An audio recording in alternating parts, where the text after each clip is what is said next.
Je vois qu'il y a déjà plusieurs commentaires dans le chat. Alors, il y a Muriel de Genève. Donc, dites-nous d'où vous venez. On est toujours très, très intéressés. Alors, on a des gens du Québec, de la France. Alors, on voit ça défiler. Donc, il y a plusieurs personnes qui nous réclament Nathalie à l'écran. Donc, sans plus tarder, la voici. Donc, normalement, vous devriez voir Nathalie Augo à l'écran. Bienvenue, Nathalie, à cette rencontre dans le cadre du programme Mission de vie. Nous sommes très, très heureux de t'accueillir aujourd'hui. Alors, si tu prends le temps de voir ça défiler dans le chat, il y a des gens d'un peu partout autour de la planète, des deux côtés de l'Atlantique, qui sont ici pour t'écouter, Nathalie. Oui, bonjour Pierre et bonjour à tous. Il y a des personnes que je reconnais. Ça me fait plaisir de vous voir. Merveilleux. Alors, Nathalie, on va débuter dans quelques instants. Avant tout, je vais faire une très, très brève biographie, une très brève présentation de toi, si tu le veux bien. Alors, Nathalie Augo à la base, était ingénieure en génie chimique. Elle est ingénieure en génie chimique de formation en France. Nathalie a travaillé pendant 8 ans dans l'industrie pharmaceutique au Canada, où elle a pu mettre en œuvre sa capacité à résoudre des problèmes complexes. En parallèle, passionnée par la santé, elle a suivi des cours de naturopathie, puis de programmation neurolinguistique, PNL, de physique quantique, de constellation familiale et enfin une formation de soins par mouvement oculaire. À ce moment, elle a compris le rôle subtil que jouait le cerveau sur la santé et sur les conditions de vie. Elle a commencé en 2007 à accompagner des gens pour des troubles psychologiques et des troubles de santé chronique en utilisant tout ce qu'elle avait appris. Alors, sans plus tarder, Nathalie, je vais te laisser la parole pour la suite de cette rencontre. Donc, bonne rencontre à tous. Bon atelier en compagnie de Nathalie. Donc, rebonjour tout le monde. Donc aujourd'hui, je vais vous présenter ce que j'appelle le chemin de vie selon mes perceptions. Vous prendrez ce que vous avez envie de prendre là-dedans et ce qui vous fait à vous, ce qui fait à vous et ce qui ne vous fait pas, vous le mettez de côté. Tout d'abord, souvent, j'ai remarqué qu'il y a des gens qui se posent des questions. Est-ce que je suis sur mon chemin? Est-ce que si je fais ça, je me trompe? Est-ce que je suis en retard par rapport à mon chemin? Et plus particulièrement, il y a vraiment une personne qui m'avait marqué un jour, je dirais il y a 2-3 ans, elle m'avait téléphoné, elle m'avait dit j'ai un problème avec telle thématique. Et dans cette thématique-là, si je la résous pas, ça va revenir parce que je suis en année 9 et je vais rentrer en année 1. Et je ne savais pas de quoi elle parlait, les années 1, 9, 2, 3, 4, je ne savais pas ce que c'était de la numérologie. Je lui dis oh, c'est intéressant. Donc en numérologie, on a des cycles et je suis d'accord avec cette idée de cycle. Sauf que son interprétation du cycle était peut-être, elle était dans la peur quand elle me disait ça. Donc peut-être que même si son problème se résolvait pas à la fin de l'année 9, que ça allait se résoudre dans l'année 1 et c'était correct.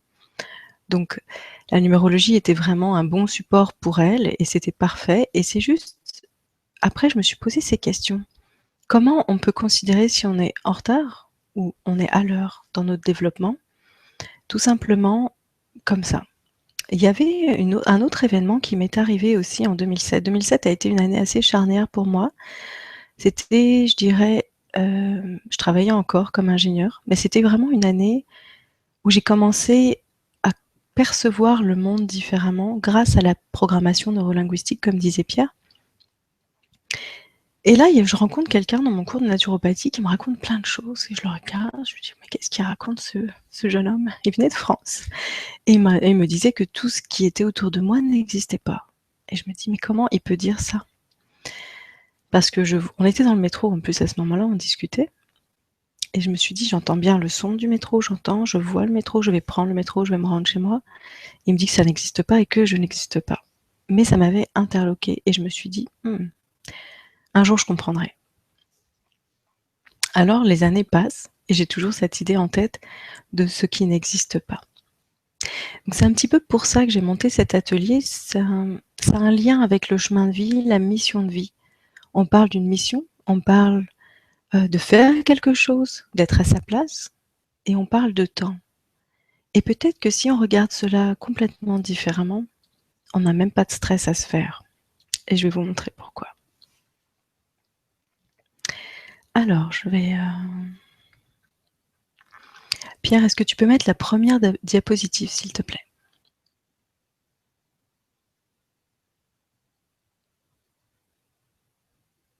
Ok. Donc voilà, vous allez voir, vous voyez à l'écran une forme géométrique qui ressemble à une pomme. Ça s'appelle le torus. Et en fait, cette forme géométrique, elle est vraiment parfaite. Même si là, elle a l'air pas vraiment symétrique en haut et en bas, elle est vraiment symétrique. Donc on voit un axe central et une sorte de bulle tout autour.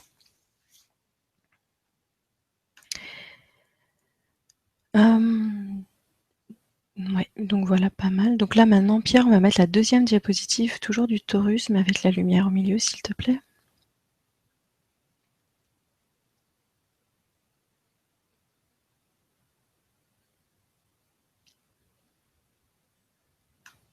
Ok. Désolée pour le délai. Donc, vous voyez bien cet axe au centre. Enfin, il y avait un axe tout à l'heure et maintenant il y a un point lumineux. Donc, au centre de l'axe, vous voyez le point lumineux.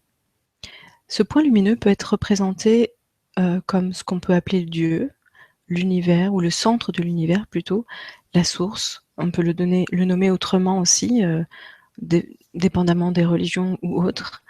Mais ce serait comme une énergie qui serait une énergie créatrice du monde dans lequel on est. De ce point lumineux, vous allez voir une multitude de lignes verticales. Chaque ligne représente un chemin de vie.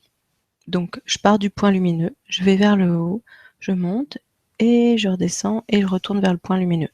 Cette ligne-là, c'est un chemin de vie. Alors, par exemple, c'est peut-être le chemin de vie de Nathalie Hugo. Et puis, on prend une ligne juste à côté, ce serait le chemin de vie de Pierre Abraham. Et vous voyez bien que ces lignes verticales sont croisées par des lignes horizontales qui permettent à chacun des chemins de vie un jour de se croiser. Donc, si je prends une ligne horizontale, à un moment, je vais croiser Pierre Abraham dans ma vie. Il est là. Et sûrement que vous êtes aussi dans ces lignes parallèles, si je vous connais. Et puis, si vous me regardez aujourd'hui, vous me croisez pendant un instant, au moins un instant pendant l'atelier. Donc, ces lignes parallèles relient en fait, tous les chemins de vie. Et sur le chemin de vie, qu'est-ce que je vais retrouver? Je vais retrouver l'essence. Et particulièrement dans la ligne que vous voyez, c'est l'essence de Nathalie Hugo, l'essence de Pierre Abraham, qui porte bien ce nom-là. Les lignes, vous voyez bien qu'elles commencent à un endroit et qu'elles finissent à un endroit, toujours sur le point lumineux. Elles commencent du point lumineux et elles finissent au point lumineux. Donc votre chemin a un début et a une fin. La ligne est tracée et prédéfinie, votre chemin est tracé et prédéfini. Donc, il faut bien comprendre, en regardant ce schéma-là, qui est une sorte de schéma de la matrice dans laquelle on vit. C'est un schéma très simplifié, mais tout se déroule de cette façon-là. Donc, je vais vous dire aussi que vous n'avez pas qu'une seule vie. Vous vivez aussi avec d'autres noms, dans d'autres époques. C'est possible que vous viviez à une époque sur la Terre, à un autre moment. On appelle ça une vie parallèle. D'autres vont les appeler des vies antérieures. Peu importe, puisque pour moi, il n'y a pas de temps, tout se déroule en même temps. Et je vais vous expliquer comment. Vous voyez là, ça fait une sorte de pomme. Et vous prenez une autre pomme plus grande et vous la remettez par-dessus comme une poupée russe. Donc vous faites un jeu de poupée russe avec toutes ces pommes. Le centre reste le même, sauf que je vais avoir plusieurs pommes autour du même centre. Et chacune des tranches de pommes, donc si je coupe une tranche de cette pomme géante à l'extérieur, je vais voir toutes les autres pommes en dessous, ça va me faire des lignes et chacune est une vie. D'accord? Chacune ligne sera un chemin de vie. Ça veut dire que si je prends une tranche, là on peut voir une tranche, mais on ne voit pas les autres lignes dans la tranche, Je vais m'appeler sur une ligne Nathalie Hugo, peut-être sur une autre ligne, je pourrais m'appeler, je ne sais pas moi, Fatima, et peut-être sur une autre ligne, je m'appellerai Rodolphe. Peu importe le nom que je porte, mais toutes ces tranches rassemblent toute l'énergie que je suis. Donc je ne suis pas juste Nathalie Hugo, je suis une énergie qui s'incarne ou qui se matérialise sous différentes formes sur la planète Terre et dans d'autres mondes. Des mondes parallèles et des mondes dans la matière physique. Donc je coexiste et aujourd'hui je vous parle en tant que Nathalie Hugo. Donc il faut bien comprendre ces concepts et les vies antérieures se trouvent à l'intérieur de cette tranche de pomme.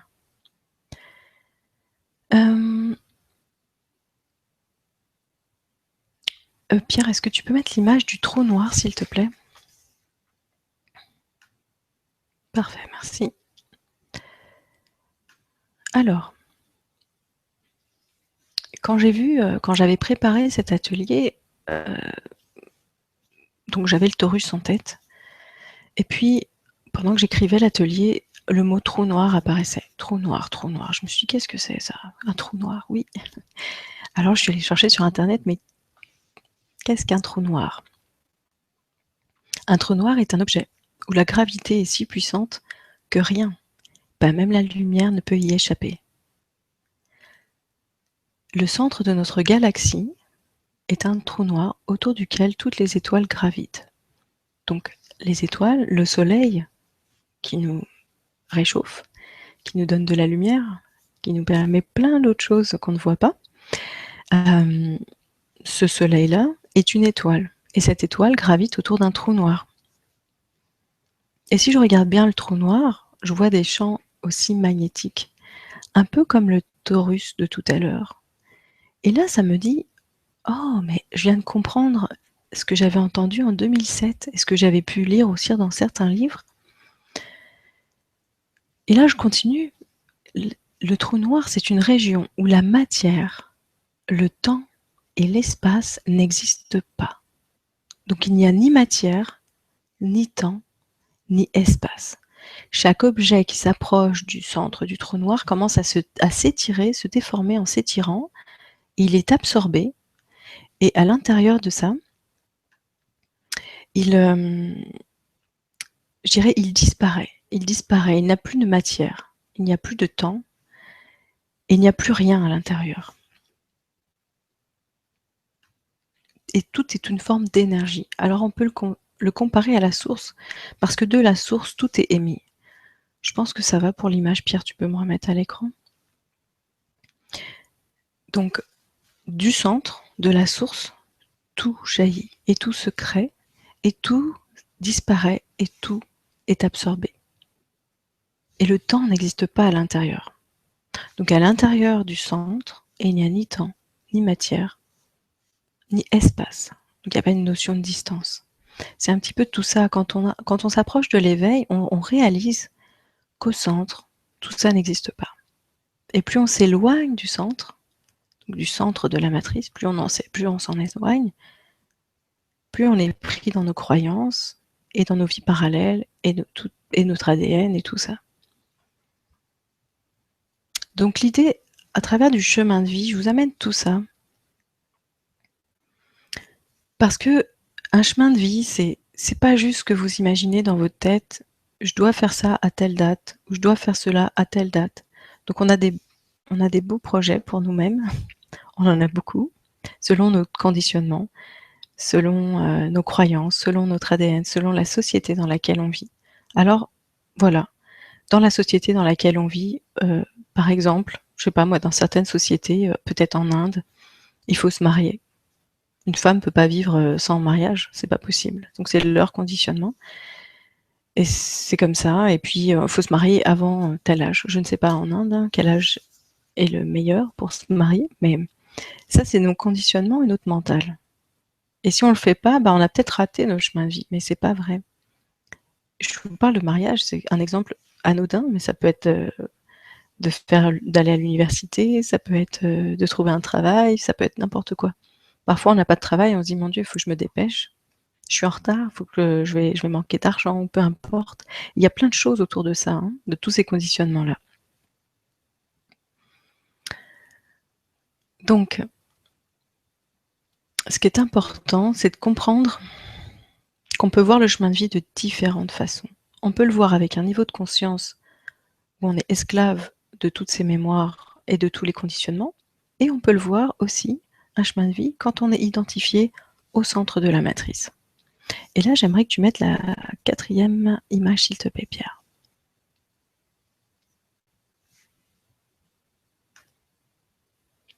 Donc c'est l'image. Ouais, super, c'est celle-là. Alors je vais vous lire. Au centre, vous allez voir, j'ai écrit comme 3 étapes, que j'appelle ça des stades aussi, on peut les appeler comme on veut. Donc l'étape du bas, on est dans un climat où c'est marqué climat de guerre, une vie avec de la souffrance, des maladies invasives. Parfois, on souffre tellement physiquement qu'on n'est pas capable de dire la vie est belle, hein. Ça, c'est évident. Puis on a des croyances de fatalité. Donc c'est comme le sort s'acharne sur nous. Là, on est vraiment dans un état où tout s'acharne sur nous, on n'a aucun libre arbitre, on est bloqué complètement, on n'a pas le choix et on doit subir la vie comme elle est. Et des fois, il n'y a pas la guerre et on est dans cet état-là et on peut vivre dans un pays en paix aussi. Il y a aussi un autre stade, donc il est au milieu, contexte socio-économique bon. Donc en général, on va retrouver souvent ces personnes qui ne sont pas en état de survie, qui ne sont pas en trop grande souffrance. Et eux, ils vont avoir et commencent à s'éveiller et à amener de la spiritualité dans leur vie ou une façon de voir la vie un petit peu différemment. Et ces gens-là, en général, on va les retrouver souvent dans le développement personnel, développement spirituel. Pour eux, ils ont un libre arbitre. Ils ont le choix de faire des choses et d'aller vers ce qu'ils désirent. Ils utilisent aussi parfois la loi de l'attraction pour attirer ce dont ils ont besoin ou ce qu'ils aimeraient avoir, peu importe. Et je l'ai bien utilisé, sachez-le, je me suis bien amusée avec ça. Donc ça aussi, c'est arrivé dans ma vie en 2016. Donc je dirais qu'en 2016, je me retrouvais dans ce niveau 2.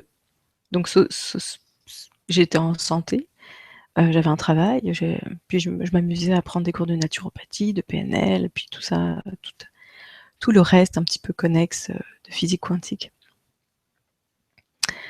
Et après, il y a une autre étape, je dirais, il y en a d'autres encore, mais si je résume, c'est un contexte d'avancée spirituelle un peu plus poussé, où là, on réalise que le libre arbitre n'existe pas, que c'était une façon de l'ego de se donner de l'importance. Ce côté-là, ça veut dire je n'ai pas le choix, mais c'est pas une fatalité. Contrairement au stade 1 où j'ai pas le choix, c'est une fatalité, je souffre, je ne peux plus rien faire d'autre que essayer de survivre. Dans le 3e cas, on n'est pas dans la survie du tout. On est dans un état de présence, centré, bien ancré dans son corps physique, et là, on suit l'information comme elle arrive.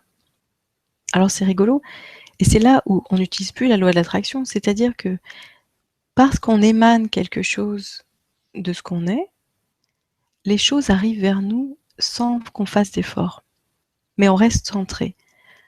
Et de ce centre, on est connecté à notre essence profonde, qui est vraiment connectée à la source, au centre de la matrice. Et à l'intérieur de ça, ben moi, j'ai pas à choisir. Tiens, il faut que je fasse une conférence pour telle date. Tiens, il faut que je fasse ceci pour telle chose. C'est sûr que je vais avoir je veux dire, je vis dans des conditions humaines, donc c'est sûr que j'ai besoin de me laver, j'ai besoin de manger, j'ai besoin d'un toit sur la tête. Mais vous voyez, je le vois pas de la même façon. Et si jamais je cherche, si un jour si un jour je dois faire un nouveau choix, c'est pas un choix qui vient de mon mental. Il y a une idée qui va me traverser, ça va faire flouc. Oh, tiens, je déménagerais bien. Mais ça va me créer de la joie. J'ai envie de déménager. Oh, parfait. Donc déménageons. Et là, comme par hasard, sur mon chemin, il y a quelqu'un qui va louer ou vendre une maison, et ça va correspondre exactement à un lieu où je dois vivre. Parfois, j'ai l'idée qui monte, mais ça peut se passer 6 mois après. Mais je sais que ça va arriver, et j'ai pas besoin de forcer. Si j'ai des clients une semaine, j'ai des clients une semaine. Si j'en ai pas, j'en ai pas. Vous voyez, je suis pas dans l'action pour créer un résultat. Je suis dans l'être pour créer un résultat. Donc c'est ça à peu près le 3e stade, c'est être dans cette présence, dans l'être. Et là, le chemin de vie, il prend une autre tournure. Je n'ai pas il n'y a pas de peur, il n'y a pas de délai de temps. On est juste, de toute façon, dans cette présence. Et par cette présence, les choses se créent par la joie. Donc j'ai une idée, j'ai une joie, pouf, et ça se crée. Ça se met sur mon chemin. Je fais des efforts, on va dire, mais c'est pas des efforts difficiles. Je vais passer du centre, je vais créer une action. Donc, par exemple, pouf, je vais me faire traverser, j'ai envie de boire un café. Je bois plus de café, hein, je vous dis, ça me fait des fois ça, j'ai envie de boire un café. Pfff, ok, moi j'ai toujours une cafetière, ça va. Sinon, je sortirai prendre mon café. Ben, je ne sais pas où le café va m'emmener. Admettons que je n'ai pas de cafetière.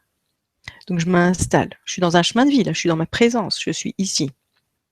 Je ne suis pas en train de mentaliser mon chemin de vie, qu'est-ce que je devrais faire dans 2 mois. Donc, je m'installe, paf, j'ai envie de café, j'ai pas de cafetière. Oh, bah, il y a je sais pas c'est quoi, un Starbucks à côté de chez moi. Et à partir de ce moment-là, je vais aller à cet endroit-là. Vous comprenez? Je vais me déplacer au Starbucks, paf, je renverse mon café sur quelqu'un et oh, un ami d'enfance. Et là, la joie m'envahit. Ça peut être autre chose. Vous voyez? Je ne sais pas l'avenir. Je ne sais rien. Je fais juste suivre les envies. Même si j'aime pas le café, ben, je vais le boire. Parce que au moment où j'y pense, ça me donne envie. Et je dis pas que c'est bon pour la santé ou autre. Ça n'a rien à voir avec la santé. Ça n'a rien à voir avec le mental. Je suis juste l'instinct à l'intérieur de moi. Je suis l'idée qui me passe. Et c'est de là que je parle qu'il n'y a pas de choix, qu'il n'y a plus de libre arbitre. Je ne suis plus le maître de ma vie, mais je suis l'exécutant de quelque chose qui est plus grand que moi. Alors je suis un acteur. Et tout ça, c'est une grande scène de théâtre. Il faut vraiment le voir comme une scène de théâtre dans laquelle tous les intervenants vont à un moment se croiser sur la scène. Comme là, je vous croise et je croise Pierre. À d'autres endroits, je vais aller faire mon épicerie parce que j'ai envie d'aller manger, puis j'aime aller dans telle épicerie, ben, il va arriver d'autres choses dans cette scène-là. Je peux avoir une crevaison sur la route, c'est autre chose. Ça peut être, peu importe, et je suis toujours sur mon chemin de vie, toujours. Et que vous le sachiez ou non, vous êtes aussi toujours sur votre chemin de vie. C'est ça qui est important de comprendre. Il n'y a pas d'autres possibilités, il n'y a pas d'erreur. J'aurais pu dire, ah, j'ai fait toutes ces études pour rien, alors que l'idée c'était de devenir conférencière. Pourquoi j'ai pas pris des cours de communication ou des cours de, je sais pas, littérature ou peu importe. Ben non, j'ai pris des cours d'ingénieur. Je suis devenue ingénieure, je travaillais, j'ai appris énormément de choses et tout ça, ça m'a servi. Et pourtant, ça m'a rendue aussi malheureuse. Mais c'est pas grave, c'était sur mon chemin. De toute façon, je ne pouvais pas faire autre chose. À une époque, je me suis dit, si j'avais pas écouté, si j'avais pas voulu faire plaisir à mes parents, je n'aurais pas fait ça. Mais c'est pas vrai, ça. C'est du délire dans ma tête. Vous comprenez? Des fois, on fait des choses pour faire plaisir à nos parents, pour faire ceci, pour faire cela. Puis on se dit, bah voilà, j'ai raté ma vie à cause de X, à cause de Y. Ou je me suis sacrifiée. J'entends des gens qui disent, je me suis sacrifiée pour mes enfants, je suis restée mariée, ou alors j'ai quitté mon travail. Ben, si j'avais su, mais non, il n'y a pas si j'avais su, c'était sur le chemin, tout est prédéfini, tout est préinscrit. Si vous prenez, si vous parlez avec des astrologues ou des numérologues ou d'autres gens qui travaillent en astrologie chinoise aussi, c'est exactement la même chose. Tout est codé, tout est prévu. Après, les gens vont dire, dans l'interprétation, mais tu as toujours le choix. Ça, c'est une façon de percevoir. Est-ce que j'ai le choix dans ce chemin ou pas? J'ai le choix de tourner à droite ou de tourner à gauche. Vous allez me dire, tu vois, Nathalie, j'ai le choix. Ben oui. Ton ego dit que tu as le choix. Ah, j'ai oublié d'éteindre le téléphone. C'est pas grave, ça nous fait une petite musique. Donc, l'idée, c'est vraiment de... si vous êtes rendu au stade 2 et vous dites bah, « moi, je veux garder mon choix et je veux garder la loi d'attraction », mais gardez-le parce que c'est parfait. C'est une étape normale. Et un jour, peut-être, cling, vous allez comprendre et vivre ce que je vous dis. C'est pas la peine de se forcer mentalement à vous dire « oh, je dois penser à ceci ou je dois penser à cela ou je dois… parce qu'un tel l'a dit. » Non, non, non, non. Ça va arriver sur votre chemin. Comme un enfant, il se dit pas mentalement, admettons, il a 9 mois, dans 3 mois, je vais marcher. Parce que je vois tout le monde marcher. Il va marcher au moment où il marchera. Il marchera à 12 mois, 14 mois, à 20 mois, peu importe. C'est pas grave. Il marchera. Et il marchera pas, il marchera pas. C'est pas grave non plus. Donc c'est l'idée est là. Peut-être vous entendez des choses que je vous raconte et aujourd'hui ça vous parle pas. Alors c'est parfait. Et ne vous forcez jamais à rajouter des choses comme ça. Donc vous avez, si pour vous, un chemin de vie, vous êtes là, vous avancez, puis vous avez des choix à faire, et en fonction du choix, ça va vous emmener sur un autre chemin. Si c'est dans vos croyances, gardez ces croyances-là. Si, pour vous, vous aimez cette croyance, puis vous aimez l'autre, bah, vous pouvez faire un mix. Mais ça va venir tout seul de toute façon. Vous allez le réaliser tout seul, c'est évident. Donc voilà. Voilà l'histoire du chemin de vie où on n'a pas trop le choix. Et c'est un lien avec, je dirais, tu peux remettre la diapositive, la numéro 4, s'il te plaît, Pierre. On remet celle juste avant. Oh, super. Donc si je regarde à gauche, j'avais mis la lumière. Donc en bas, donc la fatalité, la survie, la lumière et la conscience sont faibles. Et plus je m'éveille, plus la lumière et la conscience deviennent élevées. Et on regarde la flèche à droite, c'est orange, et c'est l'ego. L'ego devient de plus en plus faible. C'est-à-dire que l'ego rentre au service de votre lumière. Voilà, merci Pierre, on peut l'enlever. Donc c'est un petit peu tout ça. Alors ne vous cassez pas la tête dans ce que je vous dis. Alors,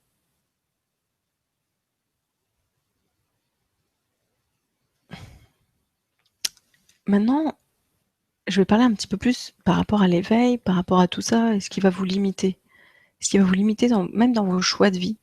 Parce qu'on est assez conditionné, je dirais, et on porte beaucoup de bagages d'ADN recyclé pour qu'on soit limité. Donc, je vous le répète, ce qui va vous limiter, c'est vraiment les conditionnements qui viennent de votre famille, qui viennent du système éducatif, donc le système d'éducation scolaire que vous avez suivi, de l'endroit où vous vivez, donc le lieu, la société dans laquelle vous vivez, les règles, les lois, et de votre religion. Et toutes les croyances que ça porte. Alors quand je parle de religion, c'est pas forcément une religion bien connue, ça peut être aussi un aspect, je dirais, un aspect de la spiritualité aussi, ça va nous influencer. Puis c'est marrant parce que souvent ce que je vois, c'est qu'on quitte un conditionnement religieux pour aller vers un autre conditionnement qui se dit plus ouvert, mais qui contient beaucoup de règles. Alors ça aussi c'est rigolo, mais c'est un autre conditionnement. Donc il y a des transferts de conditionnement. Et je vais vous donner un petit truc, quand le conditionnement s'effrite, la peur naît. La peur de qui je suis et comment les autres vont me percevoir si je ne réponds pas au code de la société, au code de la famille, au code de mon groupe spirituel. Donc ça vous donne une bonne piste. Sinon, si vous transférez d'un conditionnement à un autre, il y a un peu de peur, mais c'est pas aussi intérieur. Et j'ai remarqué quand on casse les conditionnements, il y a des morceaux de nous qui cassent. C'est drôle. Enfin, c'est pas drôle, ça fait mal. Mais le corps physique résiste tellement fort, crac, ça craque. Ça peut être un tendon, un ligament, un os, peu importe. Une dent, je sais pas. Les mémoires de l'ADN, c'est très drôle parce que si on regarde les cellules, en fait, on fait juste… Les cellules ne font que se multiplier. Leur but, c'est la survie. Le but, c'est de vivre. Et en fait, on est tous issus d'un mélange de cellules et on se ressemble tous. Et on a tous à peu près les mêmes mémoires. On a des mémoires de guerre, on a des mémoires de meurtre, on a des mémoires d'attentats. Donc on va tous réagir quand il va y avoir quelque chose, on a des mémoires de manque, de famine, et peu importe. Et ça va vous limiter aussi sur votre chemin de vie et sur votre chemin d'éveil. Et en plus, il y a les mémoires de l'âme. Donc quand je parlais de l'essence, de tout ce que je suis, vous voyez, il y a l'âme de Nathalie Hugo, et il y a aussi l'essence qui porte Nathalie Hugo et son âme. Donc cette essence, elle n'a pas de mémoire, elle est une vibration, je dirais, et Nathalie Hugo a une mémoire. Ça vous va comme ça? Ça peut être aussi les vies parallèles. Aujourd'hui, j'appelle plus les mémoires de l'âme les vies parallèles. Des vies qui se déroulent. Si je prends mon essence globale, je dirais qu'il y aurait plein d'âmes à l'intérieur de l'essence qui, elles, vivent plein de choses en parallèle de ce que je vis. Et elles m'influencent. Ben oui. Des fois, je vis des choses, je me dis, waouh, est-ce que je suis sur Terre ou est-ce que je suis ailleurs? En fait, je suis tellement connectée avec les autres âmes que je suis dans d'autres dimensions que des fois, ma réalité se transforme. Mais c'est bien parce qu'on arrive toujours à revenir au centre et je vis sur la Terre, je m'appelle Nathalie. Ça, je ne suis pas perdue là-dedans. Là. Alors, donc si je résume, plus vous vous éveillez, plus vous allez réaliser que vous n'avez aucun choix à faire et que vous allez suivre ce chemin. Donc, toutes vos questions, toutes les questions très sérieuses, vous pouvez les prendre et vous les mettre de côté, puis vous dire, bah, c'est bien, c'est pour mon mental, c'est pour mon ego, parce que la vie, c'est un jeu. On n'est pas là pour se prendre au sérieux. Et plus on est sérieux, ben, en fait, plus on peut souffrir.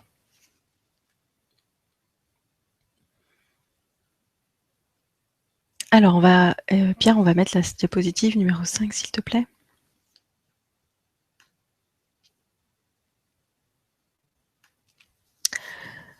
Alors maintenant, admettons, comment je vais faire pour être sur mon chemin de vie, pour savoir que je suis sur mon chemin de vie? Je vous en ai parlé un petit peu tout à l'heure, mais là, on va regarder en détail. Donc, suivre l'envie qui naît. Alors, je vous avais parlé du café. Donc, j'ai envie de café. Ah. Alors, dans ma tête, alors je vais vous dire, hein, s'il y a une envie de café qui me traverse, je vais vous dire réellement la vérité là. Mais le café, c'est pas bon pour moi, ça va m'acidifier, je vais avoir mal à l'estomac, je me connais. Alors en plus du café au lait, ça va être terrible, parce que souvent c'est le café au lait que j'ai envie. Et là, je vais faire, non, je peux pas boire ça, c'est vraiment pas bon, je vais avoir des problèmes de digestion. Et là, ça c'est mon mental. Donc j'ai une envie qui naît, et puis mon mental fait, bah, on écrase ton envie, c'est pas la peine, de toute façon, t'as pas de cafetière, t'as pas de lait, tu vas pas aller, il pleut ou il fait -10, tu vas pas aller chercher un café. Vous voyez, le mental saboteur, comment il s'installe? Il est très rigolo. Alors là, je m'observe, je fais, ah ouais, c'est rigolo, je vais aller chercher mon café, puis je vais le boire, avec du lait et du sucre blanc. Et là, du coup, ben, je vais aller boire ce café-là, et là, je vais rigoler, parce que je vais comprendre pourquoi je suis allée là, après. Mais je comprends jamais tout de suite. Donc c'est ça, l'envie qui naît. Alors c'est sûr que si, est-ce que je peux avoir des envies de meurtre? Non, c'est pas possible. Parce qu'il y a dans l'envie qui naît, il y a une histoire de joie. Il n'y a pas une envie, de vengeance ou, il n'y a pas d'amertume derrière ça. C'est une envie qui vous traverse et qui vous crée de la joie. Et c'est pour ça que je l'écoute. Si j'ai pas de joie, ça veut dire que ça vient pas forcément, de mon essence. Alors la joie. Alors ça, on parle de l'envie, mais la deuxième chose, c'est la joie. Comment je dois faire des choix conscients, même si je n'ai pas de choix? Ben, c'est simple, est-ce que j'ai du plaisir ou est-ce que j'en ai pas? Est-ce que si je fais cela, ça me donne du plaisir ou pas? Est-ce que si je reste dans cet environnement et dans cette situation, est-ce que ça me fait plaisir ou non? Donc maintenant, je pose mon regard à chaque fois que je vois que je perds ma joie. Quand je perds ma joie, oups, faut que j'arrête. Mais parfois, ça va être dur parce que je vais être, je dirais, je vais croiser certains conditionnements de ce qui se fait et ce qui se fait pas. Oh, par exemple, j'ai pas eu de joie à aller voir telle personne dans ma famille. Admettons. C'est pas vrai, hein. Enfin, admettons, j'ai pas eu de joie à rencontrer telle personne à tel endroit plutôt. Et cette personne était enthousiaste, elle veut me rappeler, puis là, moi, je vais pas lui dire non, j'ai pas de joie, et je veux pas me forcer non plus à y aller. Donc l'idée, c'est vraiment, avec les conditionnements de politesse, quand même de me respecter. Et c'est là où ça devient très très dur. Là, je vous parle d'une situation très simple, mais des fois, c'est assez complexe. Vous devez savoir de quoi je parle.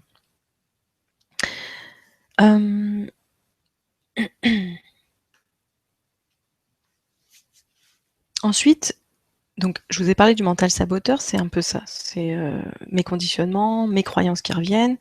On a d'autres types de phrases aussi qui peuvent être je ne peux pas faire cela car ça ne se fait pas. Donc, ça, c'est un conditionnement social. Je n'ai pas assez d'argent dans le mental saboteur.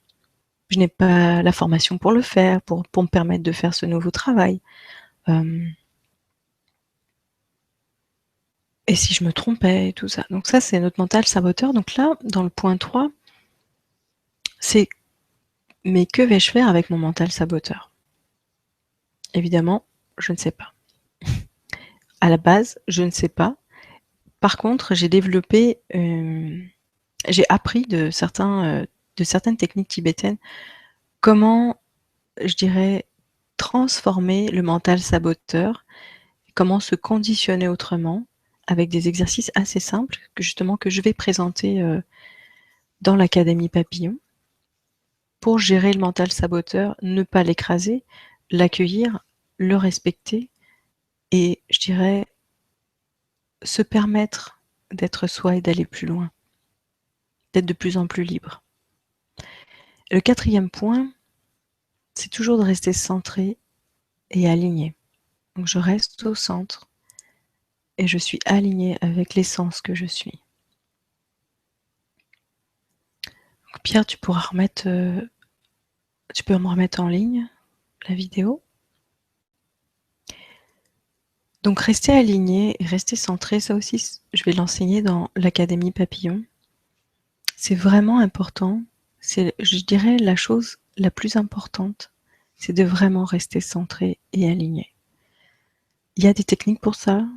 Je vais l'enseigner, je vais le montrer. Et de ce centre, je deviens l'observateur. Alors, je vais prendre les événements de Paris qui ont eu lieu vendredi soir. Et je me suis dit, en fait, à force de travailler sur ce centrage, je deviens, je dirais, non touchable. Et je me suis demandé, mais est-ce que j'ai du cœur ou j'ai pas de cœur? Je suis partie vendredi soir au restaurant avec ma cousine.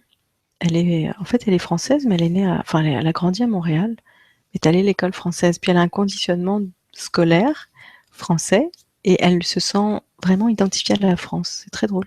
Quand elle m'a expliqué ça, je dis ah tiens, les conditionnements scolaires sont très forts. Et elle est avec son iPhone, puis elle est abonnée à la presse, c'est un journal. Et elle reçoit les news en direct, tous les événements. Elle me dit: «Oh, il y a un attentat en France!» Puis je fais: «Ah bon?» et tout. Donc je lui dis: «Mais qu'est-ce qui se passe?» «Ah, il y a plus de 100 morts.» Puis alors là, elle continue. Puis alors, elle est sur Facebook. Elle est avec des copines à Paris. En tout cas, je sais pas ce qu'elle fait avec son téléphone, mais elle est en panique totale. Puis je regarde, je dis: «C'est marrant, ça me touche pas.» Mais pas parce que j'ai pas de cœur ou que j'ai pas de compassion. Ça ne m'a pas touchée.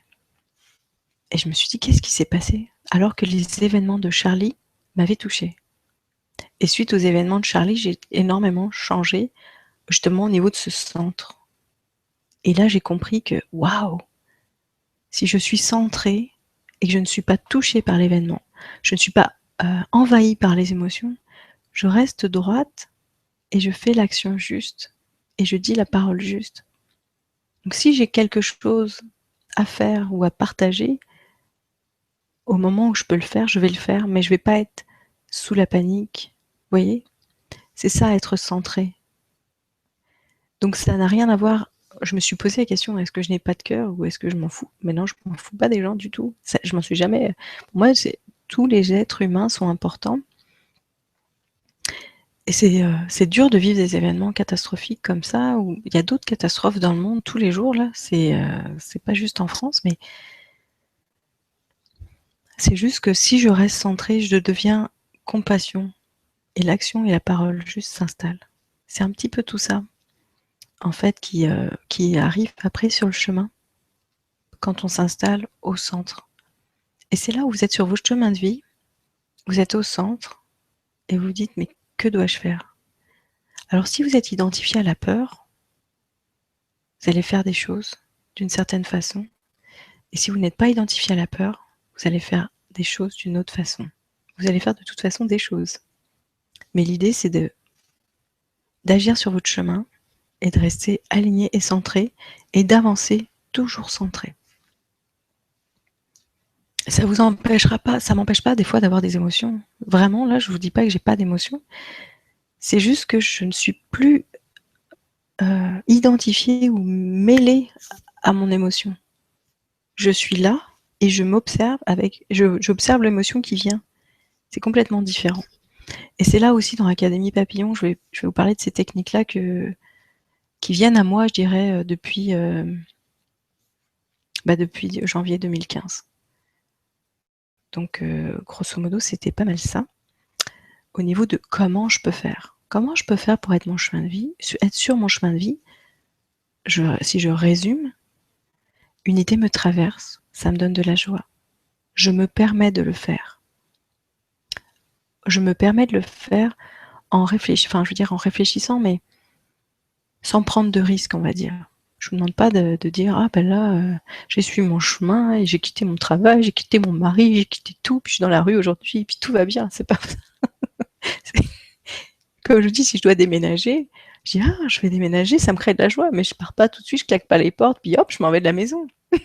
Ça se planifie quand même. Vous comprenez? Un café c'est facile, mais il y a des choses plus importantes qui demandent un mouvement un peu plus conséquent. Donc ça c'est la première étape. J'ai une idée, et c'est là, ça me traverse, je me permets de le faire parce que ça me crée de la joie.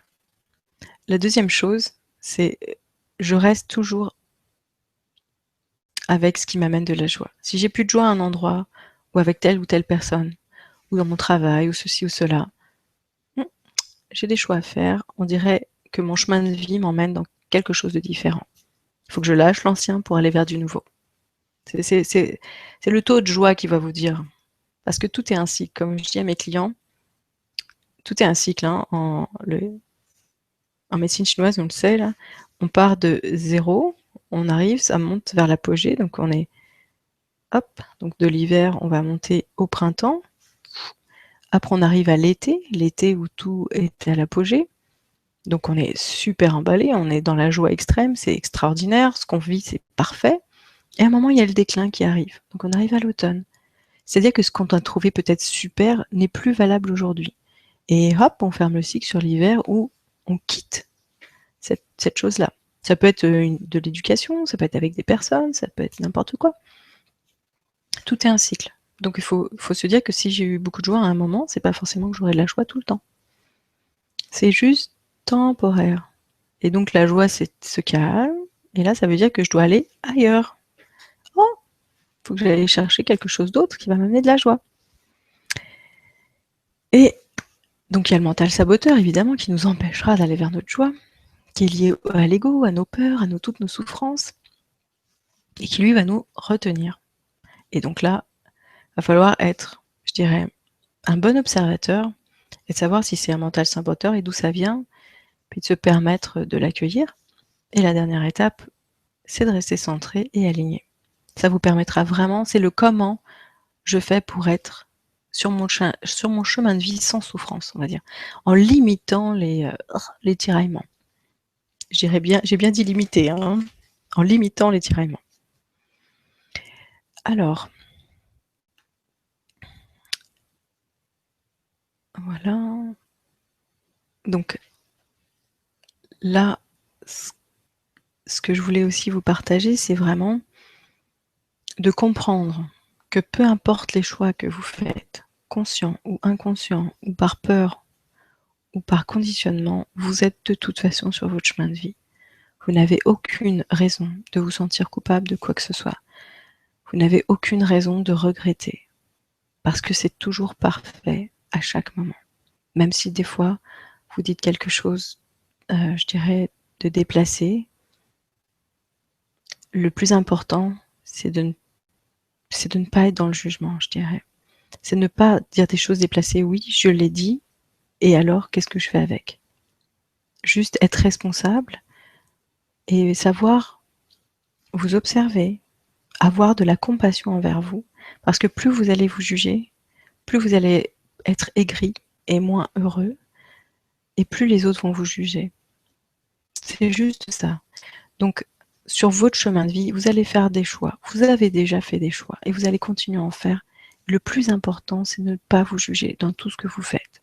C'est d'avancer et d'avancer vers vous. Parce qu'on avance vers où? Vers nous-mêmes et vers le centre de la matrice. Voilà.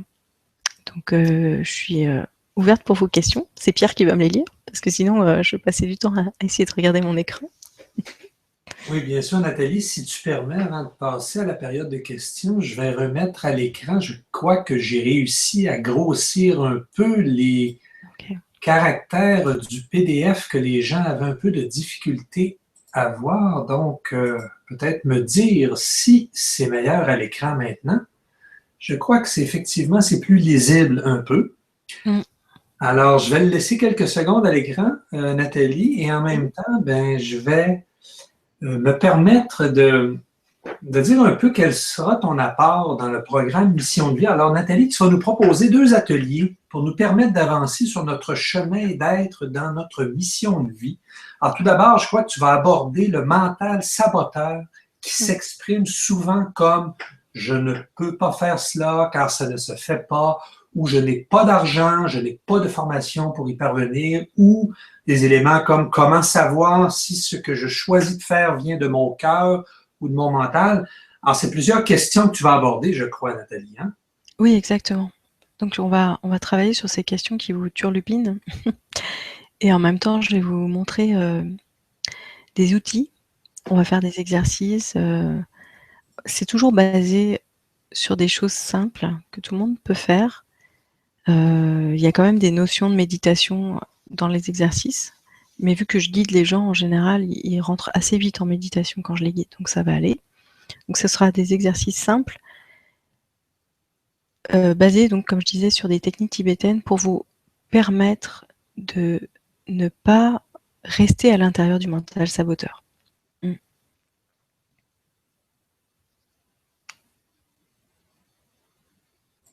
Alors, merci Nathalie. Il y a déjà plusieurs questions dans le chat. On va débuter par une première de Corinne qui demande: pouvez-vous nous donner des exemples pour expliquer les vies parallèles qui nous influencent? Merci. Et c'est de Corinne. D'accord. Alors, des exemples, parce que j'allais répondre à autre chose.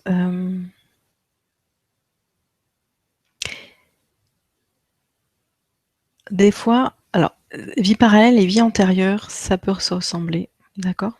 Donc, il y a des gens dans les rêves qui vont aller voyager dans d'autres galaxies. Il y a des gens comme ça. Ou personnellement, quand je me suis rendu compte que les vies parallèles existaient, c'est parce que je me suis réveillée avec des douleurs particulières. Et je vous passe les détails. Et j'avais aussi une sorte de mycose qui s'installait. Puis je comprenais pas d'où ça sortait, ces douleurs et tout ça. Et vu que j'ai eu beaucoup un parcours dans le paranormal assez particulier, dans mon éveil, en fait, j'ai croisé à un moment, je dirais, la nuit noire de l'âme, où je me faisais assaillir par plein de genres de choses. Et là, j'étais plus dans cette étape-là, mais je me disais: «Est-ce que ça revient? Est-ce que c'est ça?» Alors je demandais à mes guides, j'étais avec mon antenne, je dis: «Est-ce que je me suis fait attaquer cette nuit? Est-ce que ceci? Est-ce que cela?» Ça me disait non. Et je dis: «Mais qu'est-ce que c'est?» Donc c'était une vie parallèle. Donc moi, je la voyais sous forme de rêve. Et parfois, ça commence souvent sous forme de rêve. Quand je remarque que certains clients, c'est dans les rêves qu'ils vont avoir ça. C'est un rêve complètement réel. Après, ça peut arriver, comme là, maintenant, je fais quand même des rêves où je suis dans des mondes parallèles, mais je fais c'est pas des rêves comme des rêves, hein. Il y a une différence entre un rêve et ce truc-là. Il y a une notion de vérité qui est incroyable et ça se retrouve dans le corps physique aussi. Si jamais vous faites, je sais pas moi, attaquer dans un rêve, vous recevez une lance, vous allez avoir sûrement des marques peut-être ou des choses comme ça. Ça peut être jusque-là. Et puis, sinon dans la vie en général, c'est possible aussi Et des fois, je vois des scènes, je suis au milieu d'une scène et je me dis: «Mon Dieu, mais ce n'est pas moi». Et quand je regarde la scène, c'est comme si je voyais les gens à une autre époque et moi, je suis là et je les vois, ils sont habillés physiquement, on est en 2015, ils ressemblent à des gens avec enfin le type d'habillement, d'habillage de 2015, sauf que je vois autre chose. C'est comme si je voyais quelque chose de superposé sur eux. Je dis: «Oh, il ressemble à ça. Oh, il ressemble à un curé.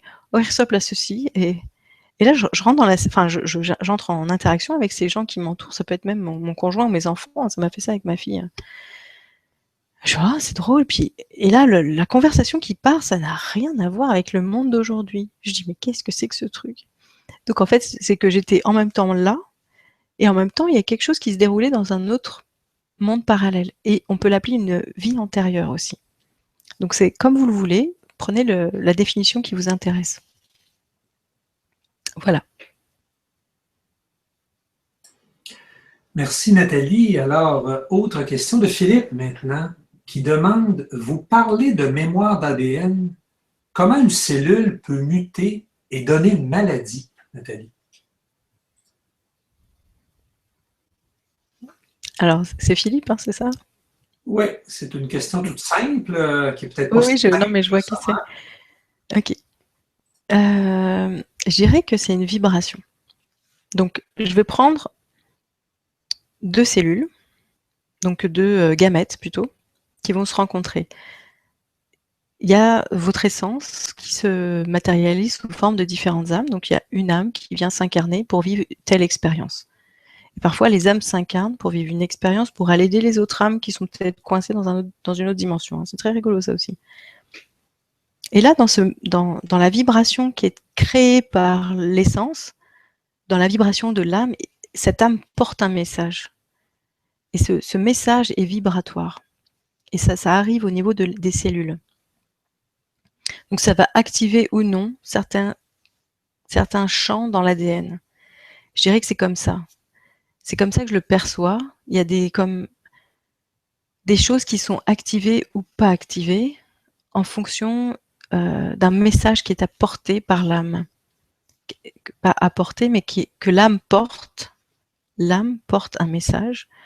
Et ce message, et cette âme va choisir un ADN où il y a des gènes, peut-être des cellules où il y a des gènes qui peuvent se mettre en action. Et là, on va vivre une vie avec ce problème, je dirais physique, génétique qu'on porte. Mais ça vient pas forcément je dirais que la dernière étape, c'est le physique. Donc ça va venir, oui, de mes parents parce qu'il y avait un gène défectueux. Ça, c'est vrai. Hein. Toute la biologie est vraie. Mais ça, je dirais que c'est l'âme et la condensation de l'âme à l'intérieur de cette cellule. Et c'est un choix de l'âme d'aller choisir ce type de problématique-là. Donc voilà. C'est comme ça que je le vois, mais je peux pas l'expliquer plus scientifiquement, ça c'est pas possible. Je travaille pas en génétique. Merci Nathalie. Alors, ça va très très vite dans le chat. On continue avec Marie maintenant qui dit la problématique des personnes dépressives quand tous les domaines semblent bloqués. On n'est plus guidé par la joie et on se situe au premier niveau. On n'arrive plus à ouvrir et on subit tout comme une fatalité. Qu'est-ce que tu pourrais répondre à Marie, Nathalie, sur ce commentaire? Je dirais que, elle a raison.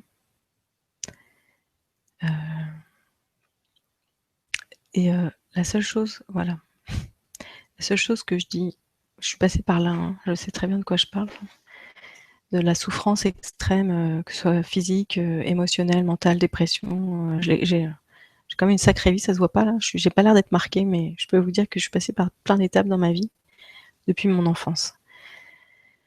Donc, tout est un cycle. On avait un début, c'est valable pour la joie, mais c'est valable pour la souffrance, c'est ça qui est bien. Début, ça augmente, apogée, déclin, et on sort. Donc cette étape-là, c'est une étape. Combien de temps elle va durer? J'en sais rien. Mais sachez qu'il y a une fin. Il y a toujours une fin. C'est possible aussi que la fin ne soit pas forcément dans cette vie-là. Ça peut arriver. qu'on n'arrive pas du tout à s'en sortir. Mais je dirais qu'une dépression, c'est enlisant. On n'y arrive vraiment pas. Puis les gens, ils ont beau nous aider, on n'a même pas la force et l'énergie. Donc, je dirais pas d'attendre sans rien faire, mais je pense que d'aller retrouver une certaine spiritualité. C'est peu importe, hein, quelque chose qui vous plaît là. Moi, j'ai pas de religion, j'ai pas de. Mais des fois, on a besoin de s'identifier à quelque chose de plus grand que nous. Dans la phase de la nuit noire de l'âme, ça a duré 2 ans. Je ne voyais pas la fin. Et je me suis dit, mais qu'est-ce qui va m'arriver? Qu'est-ce que je vais faire? Je peux même pas travailler, je ne peux rien faire, je ne peux pas dormir. Je dormais 3 heures par jour, je devenais complètement folle parce qu'il manquait du sommeil. J'étais lucide et en même temps je délirais parce qu'en plus, je voyais des mondes, enfin je voyais pas avec mes yeux, mais je sentais les mondes invisibles. Et je me suis dit, mais ça va jamais s'arrêter. Puis je voulais me battre, mais j'avais pas de force, j'y arrivais pas. De toute façon, j'étais impuissante dans tout ça. Alors j'allais voir des thérapeutes, je dis, t'as pas idée à quel point je suis dans le désespoir total. Je leur disais ça, mais toutes mes prières ne sont même pas écoutées. Donc il y avait cette espèce de fatalité, cette lourdeur. Je veux dire, la seule chose que j'ai envie de dire, c'est ne lâchez pas. Ayez espoir, c'est tout. Et puis, allez chercher. Au début, on va chercher de l'aide, je dirais, de l'extérieur. Quand on n'a pas assez de force à l'intérieur, et on va aller chercher de l'aide extérieure. Et souvent, ça se retrouve. Cette force doit être plus grande qu'un humain. Parce que là, vous pouvez prendre des médicaments, vous pouvez prendre des choses, mais ça va peut-être pas vous convenir, ou peut-être ça va vous endormir aussi. Donc c'est vraiment d'aller chercher. Au début, on va chercher la spiritualité à l'extérieur, basée sur des concepts. Ça peut être le bouddhisme, n'importe quoi, hein, on s'en fout. Le catholicisme, n'importe quel genre de spiritualité qui vous parle à vous. Et là, on va chercher ça. Et à travers de ça, on va demander de l'aide comme si c'était à l'extérieur de nous. Puis à un moment, plus on sort de notre marasme, de notre enlisement, on se réapproprie ce pouvoir à l'intérieur de nous. Mais ça, c'est plus tard.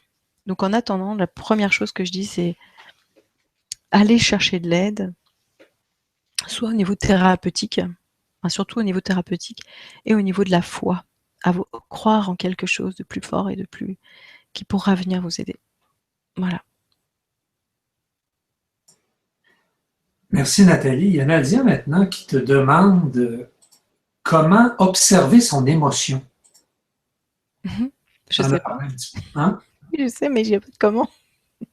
C'est arrivé à moi, là. Je peux pas. Je pense que ça a interpellé les gens, Nathalie. Alors, il faut que tu donnes un truc, là. Ouais, faut que je donne. Mais là, laissez-moi réfléchir.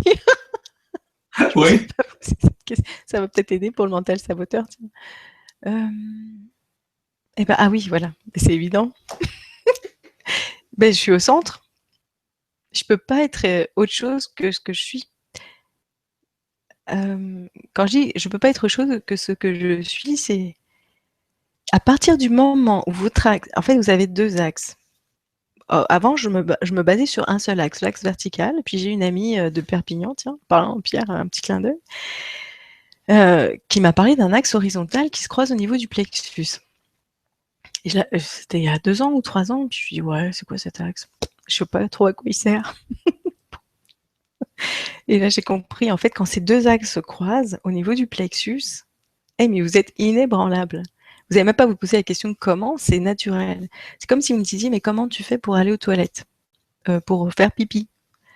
Ben, je sais pas, je vais aux toilettes, je fais pipi. Vous voyez, il n'y a pas de comment je fais pour avaler. Je me pose pas la question du comment, mais si j'essayais de le défaire, ben, c'est parce que je suis au centre que naturellement, je ne peux plus devenir l'émotion. Et le centre, il est dans le plexus. Et c'est le croisement de ces 2 axes. Il y a un axe vertical tertiel qui vient se répandre dans la matière, dans votre matrice, horizontalement. Et ça se croise au plexus. Et là, je dirais merci à Catherine, mon amie de France. C'est tout. Mais c'est comment. Mais je vais en parler de justement, rester centré et axé. C'est le 2e atelier que j'offre dans Académie Papillon. – – – – – – – – – – – – – – – – – – – – – – – – – – – – – – – – – – – – – – – – – – – – – – – – – – – – – – – – – – – – – – – – – – – – – – – – – – – – – – – – – – – – – – – – – – – – – – – – – – – – – – – – – – – – – – – – – – – – – – – –– – – – – – – – – – – – – – – – – – – – – – – – – – – – – – – – – – – – – – – – – – – – – – – – – – – – – – – – – – – – – – – – – – – – – – – – – – – – – – – – – – – – – – – – – – – – – – – – – – – – – – – – – – – – – – – – – – – – – – – – – – – – – – – – – – – – – – – – – – – – – – – – – – – – – –– Il y a Malika maintenant qui nous demande, est-ce que le mental peut-il être soutenant plutôt que saboteur? On a souvent tendance à ne voir le mental que comme un saboteur, mais est-ce qu'il peut nous soutenir dans certains cas? Oui, complètement. Et en fait, vous allez, enfin, ce qui est important, c'est d'utiliser les deux parties. Vous êtes spirituel, en même temps matière, et vous êtes intuitif et en même temps avec un mental organisateur. Vous comprenez? Donc si je dois organiser un déménagement, je parle pas du café, mais je parle d'un déménagement, c'est évident que je vais utiliser mon mental.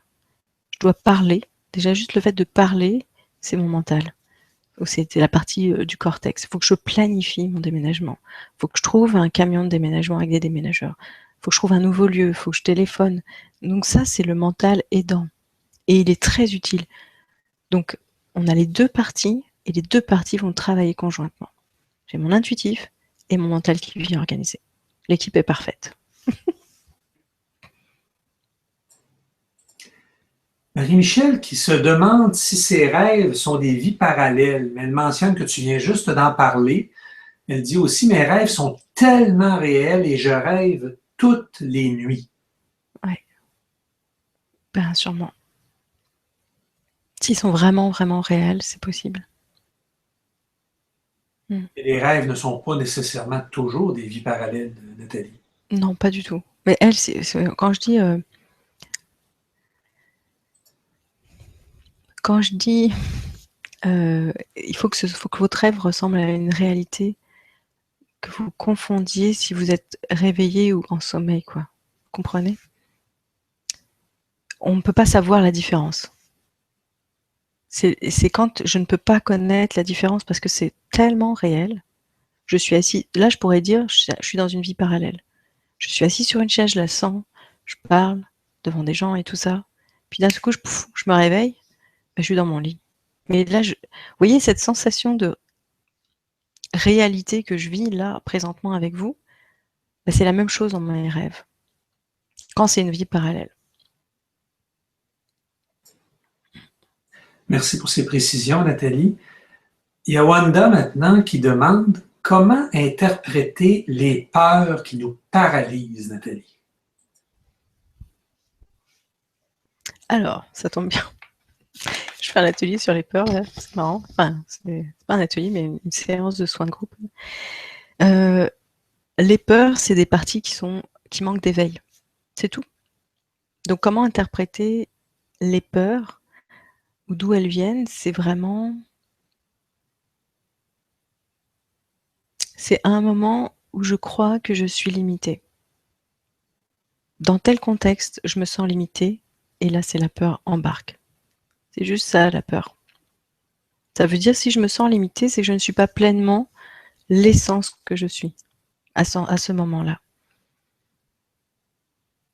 Donc, la peur vient de la non-reconnaissance de soi avec un grand S, et ça vient aussi des histoires du passé. Donc, dans l'ADN, il y a des mémoires qui portent la peur. Dans les vies antérieures ou dans votre enfance, il y a des mémoires qui portent la peur. Donc ces mémoires-là se réactivent dans des situations. Et ces mémoires-là sont identifiées à des moments où vous étiez limité. Vous ou les personnages que vous étiez ou que vos ancêtres étaient, si on parle de l'ADN. Donc les peurs, c'est vraiment lié à des mémoires de moments où on était limité. Et si je retrouve la puissance que je suis à l'intérieur de moi, alors automatiquement, je réalise, c'est même plus dans le mental là, je ne peux plus avoir peur. Je ne peux plus subir le chantage, je ne peux plus, c'est pas possible, parce que je suis illimitée. Mais j'amène la conscience de je suis illimitée dans la mémoire, par exemple si dans mon arme, dans mon bras, c'est en anglais arme, si j'ai une mémoire de limitation, qui a peur, puis là je vais faire une plaque d'eczéma, admettons. je fais pas d'eczéma, mais paf, bah c'est vraiment qui est lié à la peur, admettons. Bah c'est ça. Voilà, j'ai peur, c'est là, et c'est cette mémoire-là qui vibre. Et j'ai d'autres parties de moi qui sont plus éveillées et qui sont illimitées. Et je peux emmener ce côté illimité, cette puissance que je suis dans la lumière, venir éclairer cette zone où j'étais limitée à l'époque de mes ancêtres, par exemple. Donc la peur, les peurs sont liées aux mémoires. Et les mémoires sont dans l'ADN et dans l'âme.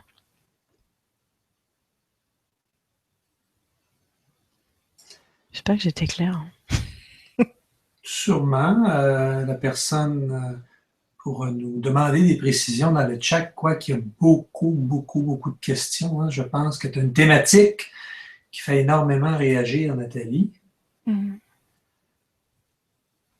Observation de Véronique maintenant, c'est intéressant ce que Véronique nous partage. Elle dit se laisser guider par la joie.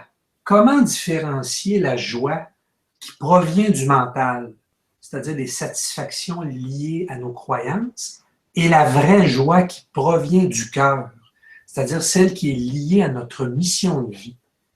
Qu'est-ce que tu pourrais répondre à Véronique, Nathalie? Ça, je vais en parler quand même dans l'atelier de l'Académie Papillon. Hein. Je vais vous présenter quand même. Donc, si je me place avec mon mental en me disant, on va prendre l'exemple d'une personne qui désire un enfant, parce que dans sa société à elle, tout le monde a un enfant avant 40 ans, et elle se dit pour être heureuse, donc là on parle d'une joie qui vient du mental, si j'arrive à atteindre ça, je vais être heureuse. Donc il y a toujours une condition. Quand c'est une joie qui vient du mental, il y a une condition. Si je gagne au loto, je vais être heureuse. Si j'ai un bateau, si je finis mon cours, si je réussis à voyager, si je fais là, c'est une joie avec des conditions. Quand il n'y a pas de conditions derrière ça, c'est souvent une joie qui vient du cœur. J'aime, je sais pas moi, j'aime les fraises. Puis j'ai envie de manger des fraises. Il n'y a pas de conditions. C'est comme j'ai envie de boire un café au lait que je digérerais pas, et ça me crée de la joie. Vous voyez, c'est au-delà du mental. Ça veut dire qu'il n'y a pas de condition. Je ne vais pas le faire pour une raison. C'est un petit peu ça la différence. Il n'y a pas de raison. Ça naît de nulle part, puis on ne sait pas pourquoi, mais en tout cas, ça me rend joyeuse. C'est comme ça qu'il faut voir.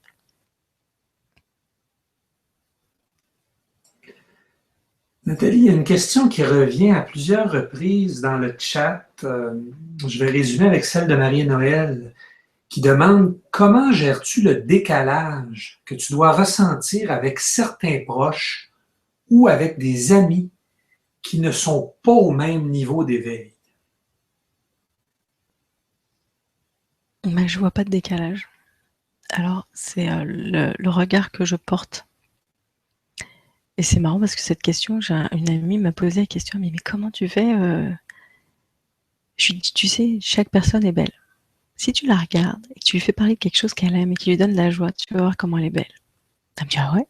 Je dis, ouais. Parce qu'elle me dit, admettons, c'est dans une soirée où tu t'ennuies, puis tout le monde parle de trucs qui t'intéressent pas, de politique, et trucs, tout ce qui m'intéresse pas, c'est la politique, la religion. Oh, faites-moi vomir. Donc du coup, elle me dit, qu'est-ce que tu fais? Je dis, je prends une personne, et je lui pose des questions sur sa passion. Et elle va pétiller de joie, elle va être contente de m'en parler, et elle va me nourrir au travers de la joie qu'elle... En fait, chaque personne est belle si vous lui laissez sa liberté. Alors, si les gens n'ont pas le même niveau d'éveil que moi, ils ont quand même de la joie. Donc, j'ai pas trop de décalage, on va dire, parce que je les regarde comme s'ils étaient comme moi. Je vois pas la différence. Je vais voir la différence, c'est sûr, mais enfin, avec les gens proches, par exemple, il y a des gens, soit je les vois plus, par exemple, si une conversation, là c'est une soirée X et Y, je suis invitée à un mariage, il y a plein de gens que je connais pas, donc c'est évident que je vais les faire parler d'eux, mais admettons je les connais déjà.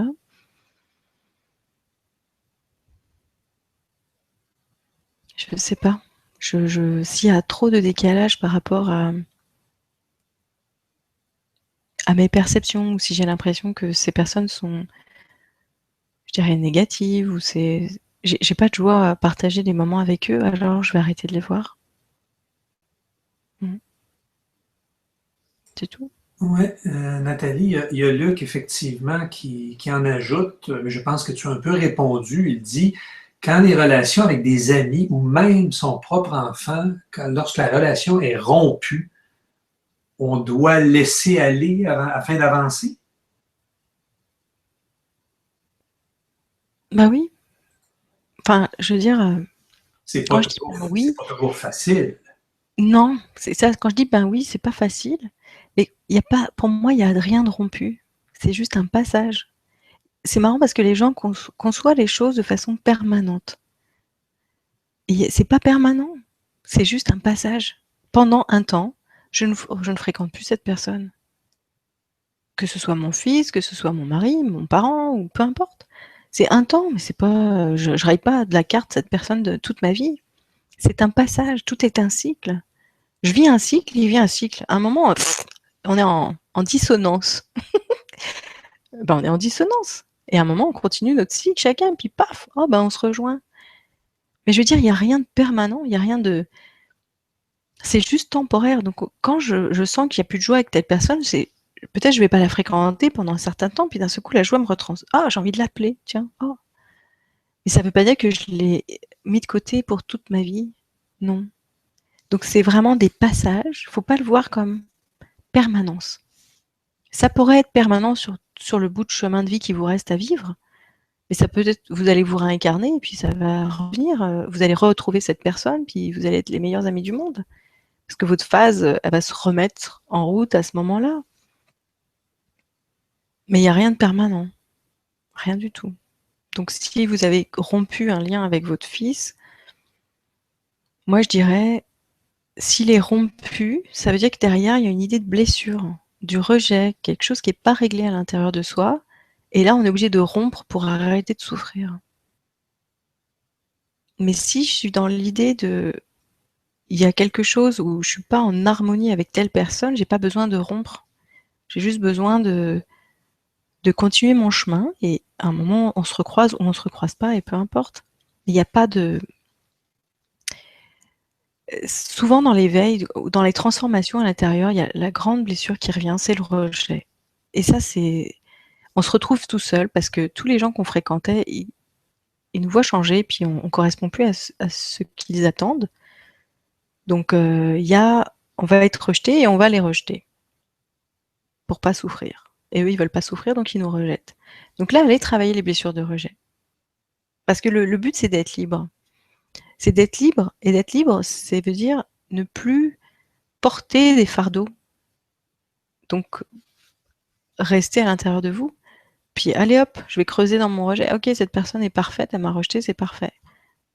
Peut-être je vais rompre, je vais m'éloigner le temps de me guérir. Parce que rester dans un bouillon difficile, c'est pas la peine. J'ai pris conscience, merci, je m'éloigne du bouillon et hop, je me ressens, puis je travaille sur le rejet. Versus je reste avec lui qui me rejette puis tous les jours, non, ça marchera pas là. C'est horrible. Donc voilà. Donc ça rejoint la question de tout à l'heure par rapport aux gens que je fréquente et comment tout est une histoire de rejet. Et dites-vous que si vous êtes seul ou si vous êtes rejeté, c'est qu'au fond de vous, il y a des parties de vous que vous n'acceptez pas, que vous avez jugées. C'est tout.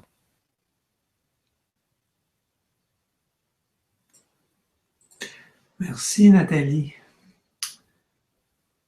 Alors, Olena qui nous fait la remarque suivante, elle dit, l'âme évolue avec les vies, mais comment ça marche si les vies antérieures se déroulent toutes en même temps? Oui, je comprends. As-tu une réponse à ce questionnement, Nathalie? Je vais essayer de répondre. Parce que c'était quand j'ai reçu l'information des vies parallèles, j'ai ma tête mon cerveau qui allait exploser. Mon cerveau scientifique l'a fait. Ouh, le temps n'existe plus. Là, j'étais vraiment perdue. J'ai perdu. J'étais comme si on me mettait dans un nouveau conditionnement, et je me suis dit, et je commençais à angoisser. Je me suis dit, mais qu'est-ce qui se passe? Donc, j'ai pas eu de réponse claire. comment ça peut se dérouler sans le temps, alors que le temps existe dans notre condition là. Donc quand je vous parlais du centre de la matrice, il n'y a pas de temps, tout dans le trou noir est absorbé. Le temps aussi, le temps n'existe pas. C'est comme si je faisais un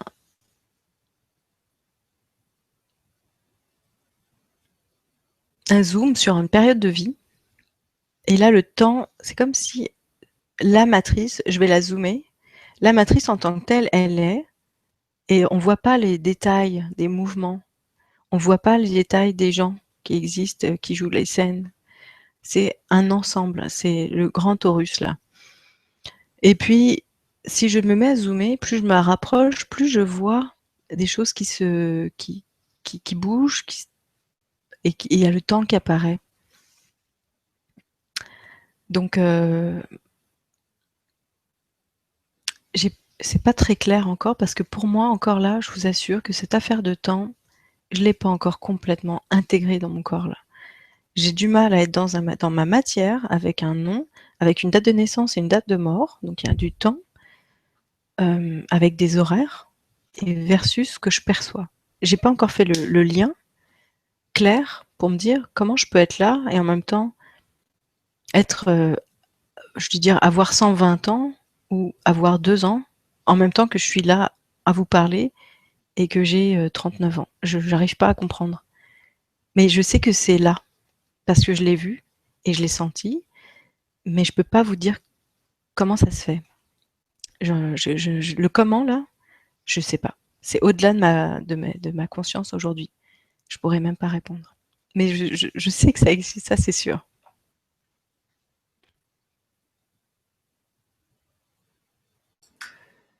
Nathalie, j'ai un commentaire d'Evelyne dans le chat qui dit qu'il y a une formation, je crois que c'est la première formation de mission de vie qu'elle a suivie. Elle a abouti à un mal-être important, sachant qu'elle n'est pas allée jusqu'au bout du travail proposé. Pourquoi ce mal-être, alors que je peux être envahi par la joie également? Qu'est-ce qui peut expliquer, lorsqu'on suit une formation qui est censée faire de nous une meilleure personne, voir plus clairement dans sa vie, qu'est-ce qui peut expliquer souvent que ça semble avoir l'effet inverse, que ça se traduit par un mal-être plutôt que par un bien-être, Nathalie?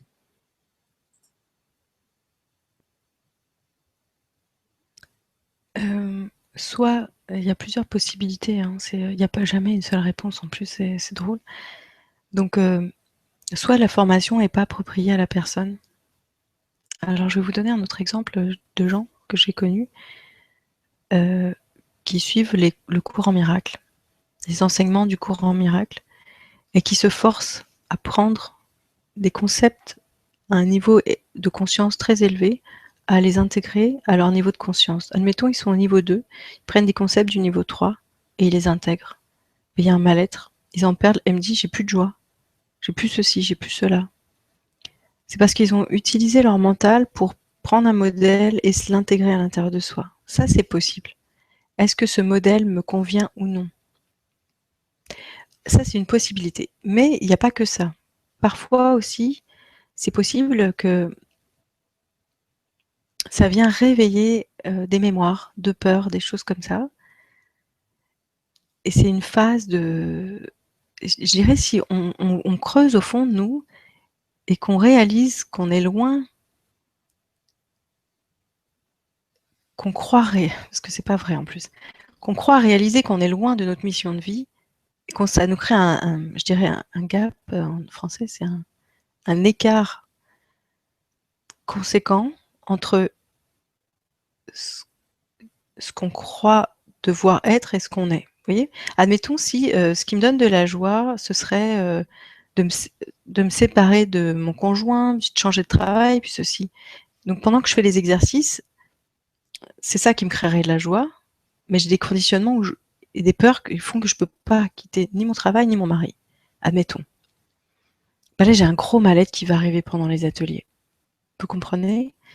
C'est qu'il y a un espèce d'écart entre ce qui réellement va me rendre joyeuse et ce que je maintiens pour l'instant.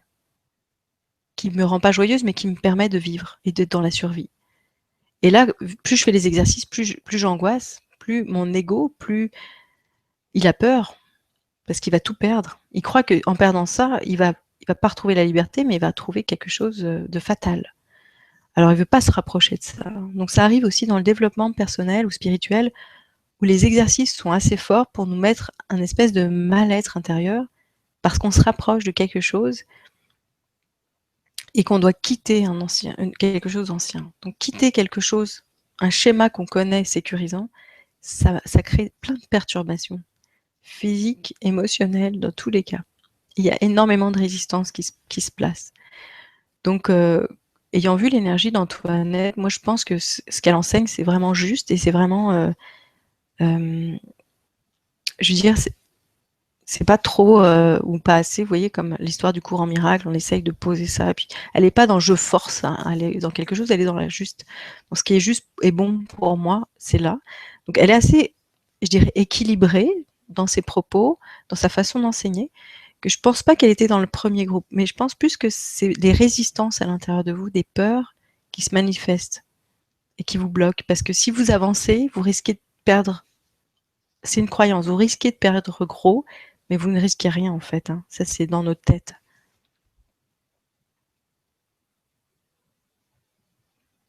J'espère que j'ai répondu.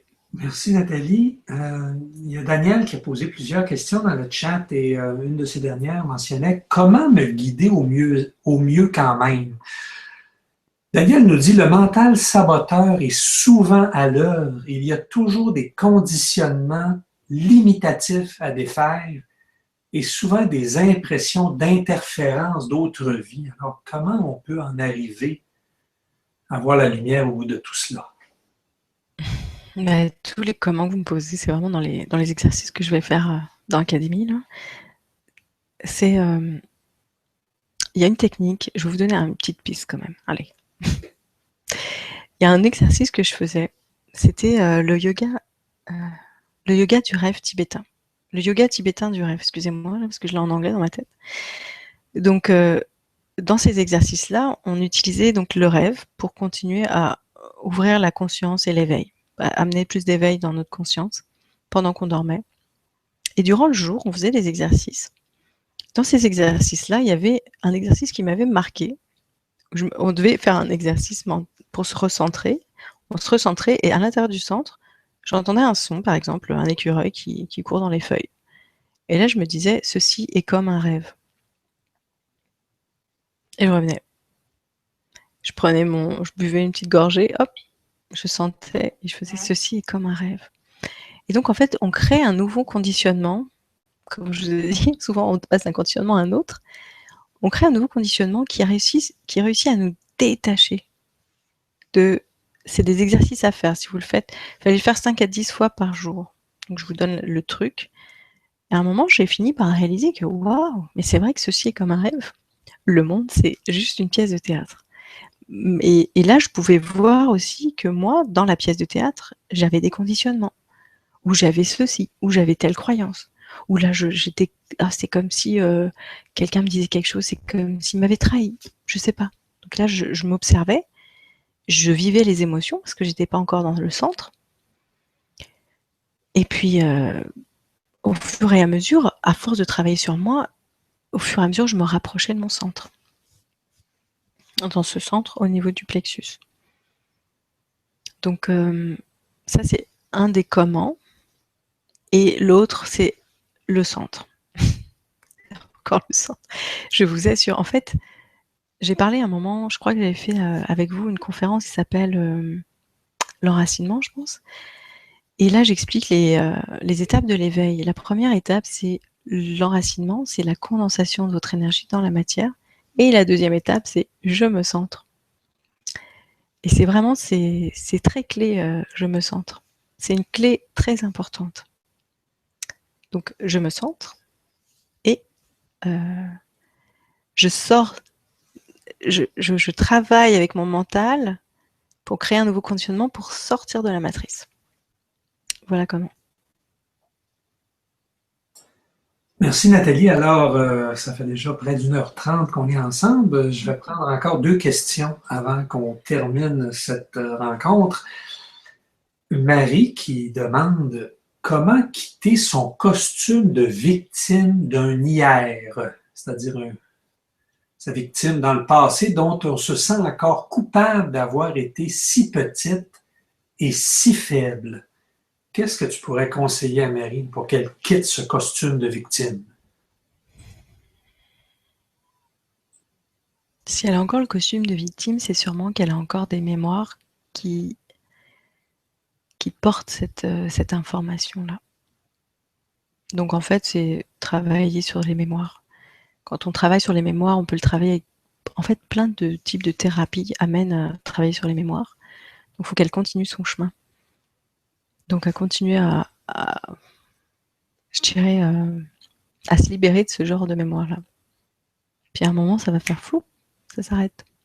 Et le quand, c'est quand ce sera prêt. Parce que des fois, on a l'impression qu'on voudrait que ce soit là. Et moi, ça fait longtemps que j'ai envie d'être centrée, je vous le dis. Hein. Ça fait longtemps que j'ai demandé au Père Noël, mais la livraison était arrivée il n'y a pas longtemps. Donc du coup, des fois, j'avais le centre. Hop, je suis contente. Hop, il partait. 2 minutes après, je fais mince. Et je ne savais pas quand ça allait se croiser et que ça allait vraiment s'installer. Donc le quand, ça fait longtemps que je travaille, mais c'était quand ça arrive, ça arrive. Et le comment, continuez ce que vous avez entrepris. Vous êtes sur la bonne voie, je pense.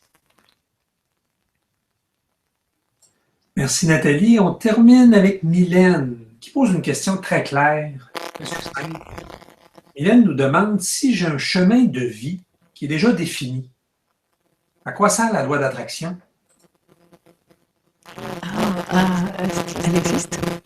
Justement, si je le regarde différemment, d'accord? Donc la loi de l'attraction, quand je suis dans le stade 3, en fait elle existe encore. C'est que l'idée me traverse, c'est comme si naturellement, je vais commencer avec le stade 2. Je suis dans le stade 2 et je dois savoir ce que j'ai encore à travailler. J'ai encore une mémoire qui est donc les cellules m'ont genre la victime. Et puis là, je me suis de redevenir victime encore. Donc en fait, cette loi d'attraction-là, c'est la même que celle que j'utilise pour avoir une voiture, par exemple, une place de parking. Cette loi d'attraction, elle existe pour que dans la matière, les choses viennent à moi par rapport à ce que je vibre. Et s'il attire des choses, je dirais... Je vais être obligé de t'arrêter. Le son est très, très mauvais à partir de cette question-là. Ça grésille énormément. Je ne sais pas trop qu'est-ce qui se passe. Je sais pas. Ça veut dire que c'est la fin. Oui, effectivement, c'est très surprenant. C'est presque inaudible, malheureusement.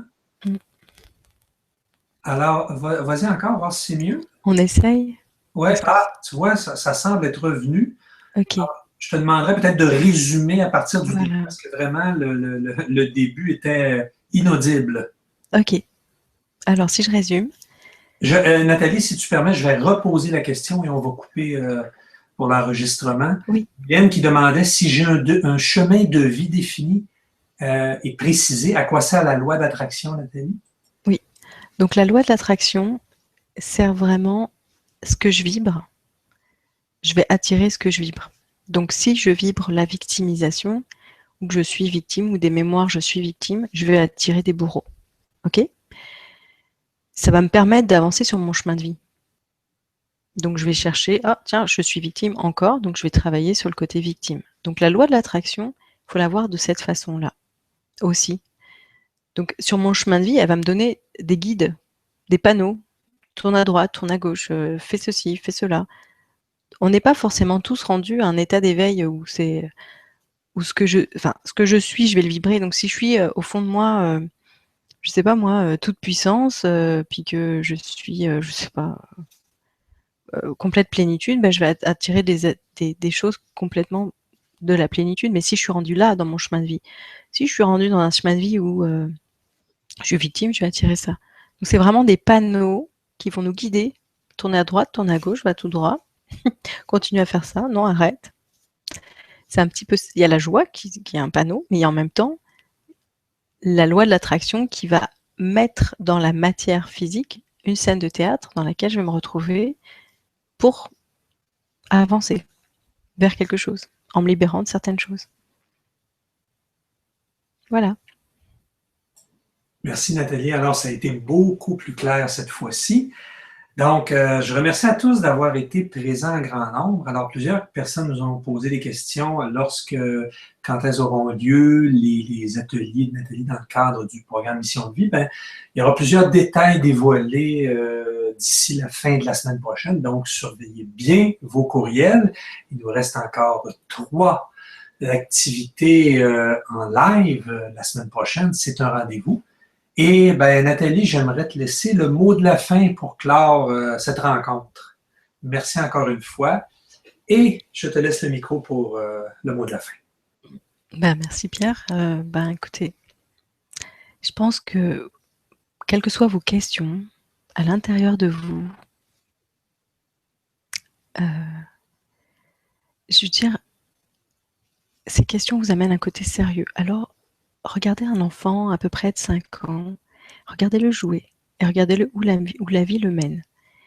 Et inspirez-vous d'un enfant, du mouvement de l'enfant, de la joie ou de sa façon de vivre, et mettez le côté adulte, donc le côté mental organisé qui est aidant, sur l'enfant. Donc vraiment, si on arrête d'être sérieux et de se prendre au sérieux, on va retrouver avec plus d'aisance et moins de tiraillement, je dirais, notre essence pure. Et de toute façon, vous êtes sur votre chemin de vie, vous êtes dans votre mission de vie, vous êtes passé par le bon chemin, ça c'est sûr. Ne soyez pas sérieux, ne vous en voulez pas, redevenez un enfant avec une tête d'adulte. Voilà. Merci.